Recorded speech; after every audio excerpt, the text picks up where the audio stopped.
Hey everyone! Oh, hi.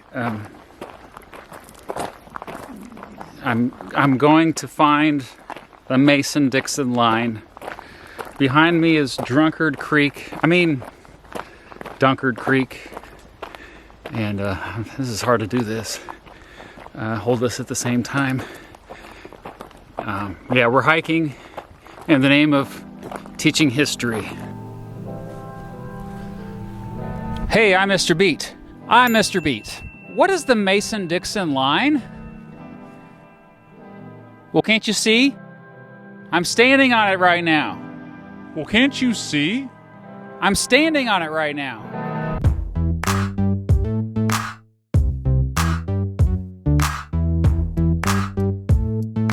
Nah, man, I'll tell you what it is. The Mason-Dixon line was originally just the boundary between Maryland and Pennsylvania. Now, a disputed border between the two now states but former colonies, but more on that in a bit. This border was so important that it became known as the boundary between southern slave states and northern free states in the years leading up to the American Civil War. Heck, even after the American Civil War, it was a big deal. And even today, this border marks a significant cultural divide in the United States. But this border wasn't always a big deal. In fact, in the 1760s, the only ones who even paid attention to it were a few folks from, you guessed it, Maryland and Pennsylvania. To be fair, they really paid attention to it. There was even a war over the border. Crucible's War. It even has its own Wikipedia page and everything. Crucible was actually a citizen of Maryland and was attacked on his boat by two Pennsylvanians back in 1730. He narrowly escaped being killed by them, and tensions got so high between the two colonies over the next few years that both sent militias to the border to keep order. Heh, that rhymed. Finally, in May 1738, King George II forced them to stop fighting and figure out a border that everyone in both colonies could agree on. If Marylanders had their way, though, Philadelphia would be in Maryland. Eventually, the two states agreed that the border would be 15 miles south of Philadelphia. But because people generally weren't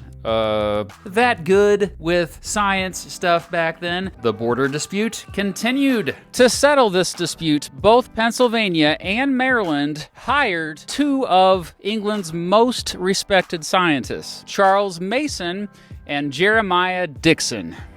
Yes, Mason and Dixon were real people.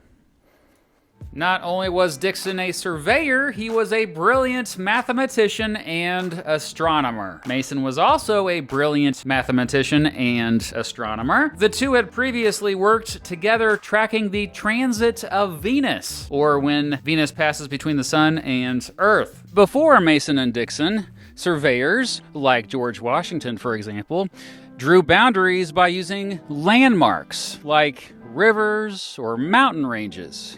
They didn't do it using math.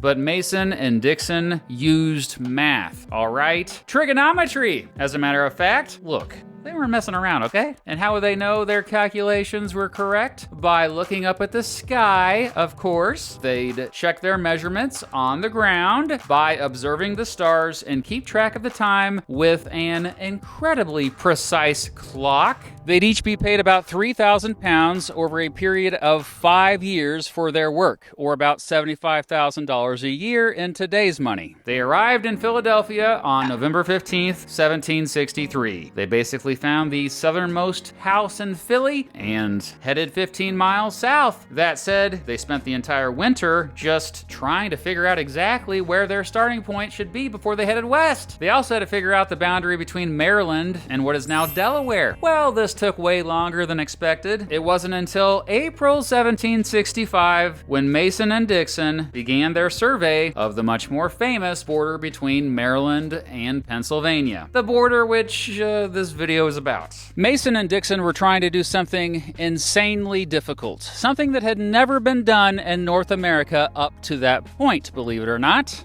They were trying to accurately trace a line of latitude around the Earth. To make sure they did it right, they constantly stared at the sky at night and did some calculations. Mason used a feather bed to carry around a telescope and clock. Mason and Dixon were joined by Iroquois guides and a team of dudes with axes to chop an 8 to 9 foot wide path along the way. They were joined by cooks, tent keepers, milkmaids, a shepherd, a butcher, heck, even a herd of cows and sheep. As many as 115 workers joined the expedition. They slowly went west 6 days a week from sunup to sundown. To mark the border, the men placed 500-pound crown stones every 5 miles, which displayed an M for the Maryland side and P for the Pennsylvania side. There were apparently more than 133 of these stones in total, and they must have been a total drag to carry. Although they did have pack horses to help them carry stuff. Actually, as it turns out, once the mountains got too steep, they left the bigger ones behind. But it's all good. They placed smaller stones every mile. Today, at least 218 of the original Mason-Dixon stones, like this one, have been recovered. Okay, I found out after filming this that this was actually one of the replacement stones, but folks are still out there today digging the original ones up. In fact, there's at least 8 more out there buried somewhere. The area they traveled through was mostly wilderness. It was painstaking work.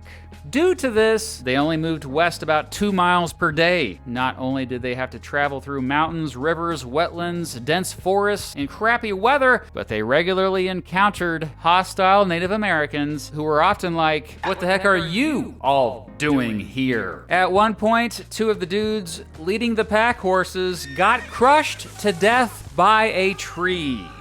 This is quite the steep incline if you want to see where this marker is, but we're trying to find the marker that marks the end of where Mason and Dixon surveyed. Now I'm here at Brown's Hill, the famous spot where Mason and Dixon had to stop their survey on October 19th, 1767. You see, their Iroquois guides refused to take them any further than this point because they had to go fight a war with the Lenape. So they were like, bye, and Mason and Dixon were frustrated because they had to stop their survey right at this spot, about 23 miles or 37 kilometers short of their goal. They had traveled 233 miles to this point, or 375 kilometers. "Thus ends my restless progress in America," Mason wrote in his journal afterward. The team turned around and went back to Philadelphia. 17 years later, David Rittenhouse and Andrew Ellicott finally completed the survey, which is why this border is now called the Rittenhouse-Ellicott line. Just kidding, it's still called the Mason-Dixon line. Still, both Jeremiah Dixon and Charles Mason died relatively young and in relative obscurity. If Charles Mason and Jeremiah Dixon traveled in a time machine to today, they would be surprised as heck to find out that the Mason-Dixon line was even a thing. Both were mostly forgotten in the decades following their deaths. It was only after the Missouri Compromise, a law which settled the balance between free states and slave states, went into effect, that folks started calling it the, quote, Mason-Dixon line, as members of Congress had used the term when debating the law. By that time, the Mason-Dixon marked a pattern. You see, Pennsylvania had abolished slavery by then, and the east-west part of this line, along with the Ohio River, became the border between slave and free states. Runaway slaves learned that if they made it north of this line, they were much safer. That's right. Once slaves finally crossed this magical line, they were truly free. And as the abolitionist movement, or movement to end slavery, picked up momentum by the 1840s, it seemed that every American started talking about this magical line. Sure, the Mason-Dixon line didn't go all the way to the Ohio River. That's why West Virginia creeps up like this on the western side of Pennsylvania, by the way.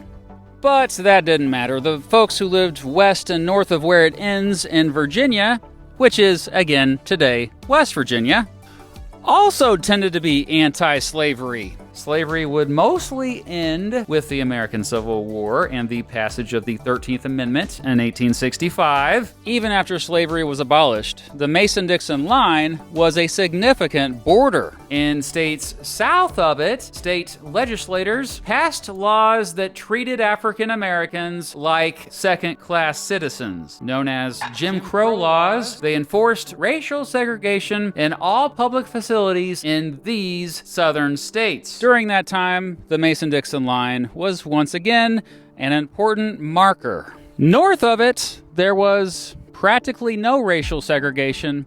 South of it, there was a lot of racial segregation. Just look at this map, for crying out loud. Fortunately, though, forced racial segregation in schools became illegal with the landmark Supreme Court decision in Brown versus the Board of Education in 1954, which, duh, I have a video about that. And the Civil Rights Act of 1964 and Voting Rights Act of 1965 pretty much got rid of all Jim Crow laws after that. Even after the Jim Crow laws were abolished, the Mason-Dixon line continued to be a significant cultural border. Heck, it still remains a significant cultural border. Look at the culture difference. See, from here to here? Did you see that cultural difference? States south of the Mason-Dixon line are still considered the American South, an area that continues to lean more to the right politically, an area that tends to be more rural and agriculture-based, an area heavily influenced by evangelical Protestant Christianity, an area with a generally slower pace of life, an area with a distinct style of food and dialect, and finally, an area dominated by country and bluegrass music. Heck, Dixie, one of the South's nicknames, likely has its origins from Jeremiah Dixon's name. According to Jonathan Leiter's book, The Historical Dictionary of American Slang, the Mason-Dixon line name is connected to Dixie through a children's game that kids used to play in New York City in the 1800s. That's right, without Jeremiah Dixon, there'd be no Dixie Chicks. What's that? Oh yeah, they're just the chicks now. To learn more about this, check out this video here by Patrick from Name Explain. You can watch that video after you're done watching this one. Don't watch it at the same time. If you play both the videos at the same time, you'll probably just be confused. But as you'll learn in Patrick's video, Dixie became much more widely used thanks to jazz music. In recent years, Dixie has become an offensive term to some, as it is often closely associated with the Confederacy of the Civil War. But even though Dixie is a less fashionable term these days, there's still a lot of people that won't shut up about the Mason-Dixon line. As soon as you get north of the Mason-Dixon line, right, if you go south, everybody loves catfish. You can find this traditional dish in cookbooks both north and south of the Mason-Dixon line. I'm not supposed to apply to college below the Mason-Dixon line like my parents don't want me to. Be sure to visit the best website this side of the Mason-Dixon line. That's because it's just an easy way to identify the continued difference between the northern states and southern states. You say Mason-Dixon line, and most Americans automatically know what you're talking about. Even today, where I'm standing at right now, marks a big cultural divide in the United States. And I don't see that cultural divide going away anytime soon.